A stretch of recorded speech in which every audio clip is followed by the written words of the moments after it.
মার্কিন যুক্তরাষ্ট্রের অর্থায়নে মেগাপোর্ট ইনিশিয়েটিভ প্রকল্পের আওতায় বন্দরে স্থাপন করা বিশেষায়িত গেট অতিক্রমের সময়ে এসব কন্টেনারে তেজস্ক্রিয় পদার্থ শনাক্ত হয়।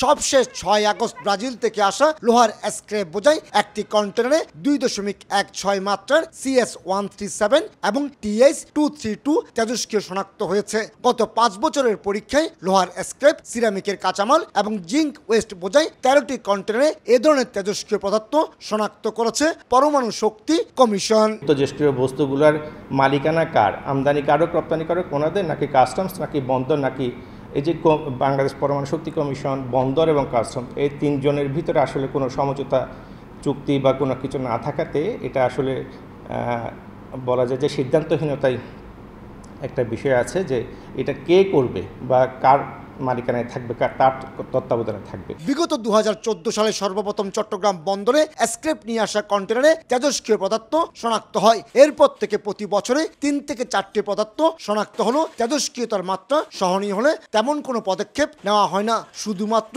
2.3 মাত্রার বেশি হলে কন্টেনারগুলো আটকে দেওয়া হয়। চট্টগ্রাম বন্দরে বিভিন্ন সময়ে শনাক্ত হওয়া তেজস্ক্রিয় ধাতব বস্তু 13টি আপাতত কন্টেনার ভর্তি অবস্থায় রাখা হয়েছে মেগাপোর্ট ইনিশিয়েটিভ প্রকল্পের এই পয়েন্টে।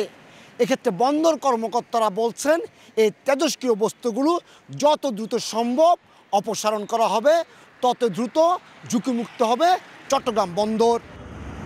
এদিকে তেজস্ক্রিয় পদার্থ থাকা কন্টেনারের সংখ্যা বাড়তে থাকায় বন্দর কর্তৃপক্ষ নিয়ে উদ্বিগ্ন।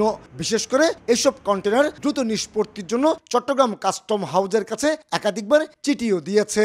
এগুলা দ্রুততম সময়ের মধ্যে নিষ্পত্তি হওয়া আবশ্যক, যেহেতু এগুলা নিয়ে বিভিন্ন রকম স্বাস্থ্যযোগ্য হতে পারে এবং অন্যান্য ঝুঁকিতে ফেলতে পারে চট্টগ্রাম বন্দরকে। সেই হিসেবে আমরা এগুলাকে দ্রুততম সময়ের মধ্যে নিষ্পত্তির জন্য বলে থাকি।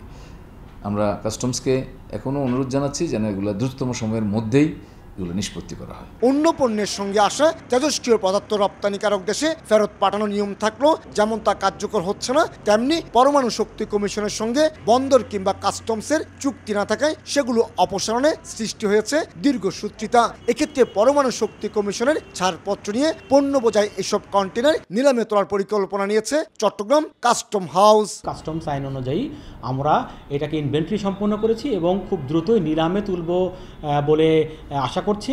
তবে যাই ঘটুক না কেন, আমরা অ্যাটমিক এনার্জি কমিশনের কোনো ক্লিয়ারেন্স বা পারমিশন ছাড়া কোনো কিছু করব না। শুধু যে আমদানি পণ্যের সঙ্গে তেজস্ক্রিয় পদার্থ এসেছে তা কিন্তু নয়। জাহাজ কাটা শিল্পের রপ্তানিযোগ্য পণ্য তেজস্ক্রিয় পদার্থ শনাক্ত হয়েছে পরমাণু শক্তি কমিশনের পরীক্ষায়। অন্তত 3 ধাপে পরীক্ষার পর এসব পদার্থ ঢাকার সাভারে তেজস্ক্রিয় পদার্থ ব্যবস্থাপনা কেন্দ্রে সংরক্ষণের ব্যবস্থা রয়েছে। কমল দে, সময় সংবাদ, চট্টগ্রাম।